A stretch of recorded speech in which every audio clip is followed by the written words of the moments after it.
cimrigaagu wuxuu ku egyahay intii loogu talagalay maalinna ma dhaafi doontid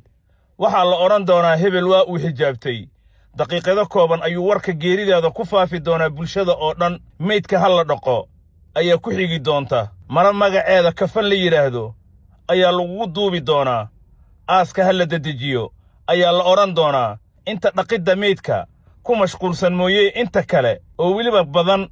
ayaa godka xabaasha sii diyaarin doonaa boqolaal ku taqaanay oo ehel iyo asxaab kalaba leh ayaa aaskaaga iman doonaa lama sugi doono in cabbaar uu meydka bannaanka yaallo rag xoog weyni iyo dherer loo xushay ayaa xabaasha ku boodi doonaa waxaa la odhan doonaa war hebelow xaggan qabo iyo hebelow adigu ka hormar xabaasha iilku waa diyaar godkuna waa mid dheer oo dhowr mitir ah adigoo meyd ah maradii caddaydna ku duuban ayaa raggii xoogga weynaa ee xabaasha ku jiray ay iilka ku dhigi doonaan dhoobo ayaa dhabanka lagu dhigi doonaa inta hawshaasi ay socoto kuwa badan oo adigoo nool ku yaqaanay ayaa xabaasha agteeda ku sheekaysan doona qaarkood adiga kuma soo hadal qaadi doonaan oo adduunyadoodii kale ayay ka sheekaysanayaan haddaad nasiib u yeelato kuwa si gaar ah kuu garanayay ayaa ku soo hadal qaadi doona raggii xoogga weynaa ee xabaasha ku geliyey kuma sii daahi doonaan godka oo si dhaqso ah ayay u soo bixi doonaan waayo meeshu waa xabaal meyd keliya loogu talagalay marka iilka lagugu hubsado laguma sii sugi doono oo rag kaloo tiro ahaan ka badan saddexdii dhabanka dhoobada kuu dhigtay ayaa badiisha ciidda lagu qaado kugu boobi doona ciidda war hebel u dhiib maye aniga ii dhib war waa daasheekeen badiisha ayaa lagu murmi doonaa ogow qof walba waa ajardoon siigo iyo boodh ayaa isqabsan doonaa xabaasha ha la simo oo ciidda roga ayuu qof walba dhinaciisa ka odhan doonaa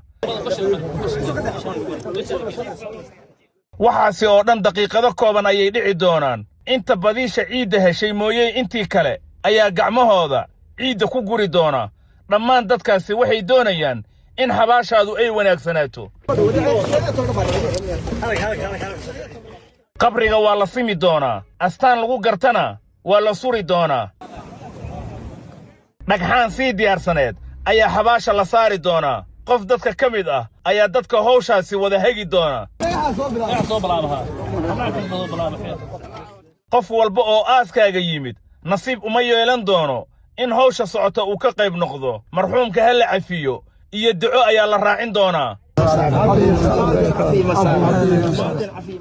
daqiiqado kadib waa lagaa dareeri doonaa waxaana lagaaga tegayaa xabaashii oo aad keli ku tahay halkaasna waxaa ka bilaaban doona waayo cusub waxaa deris kula ah xabaalo kale oo ay ku jiraan dad ahlu khabuur ah balse derisnimadaasi ma ahan deriskii wada noolaanshaha ee adduunyada lagu yaqiinnay waa ahlu khabuur qof walba ay tiisa haysato intii ku keentay daqiiqado ka hor ayaa si halhaleel ah uga bixi doona goobta in gaari raacday iyo in kaloo lugaysayba daqiiqad walba oo dadkan ay sii dhaqaaqaan waxaad ka bixi doontaa xusuustooda magacaagii soo jireenka ahaa waxaa laga hormarin doonaa marxuum hebel ayaan maanta soo aasnay waxaa halkaasi ku soo afjarmi doona noloshaadii hore ee adduunyada camalkii iyo jiritaankaagiina waa la soo owday waxaad ka mid ahaan doontaa milyuumaad kale oo ahlu khabuur ah oo deris kula ah ilmahaaga waxay noqon doonaan agoommo xaaskaagii asaaycad ayay hagoogan doontaa waxaa dhici karta bilooyin kadib inayba nin kale yeelato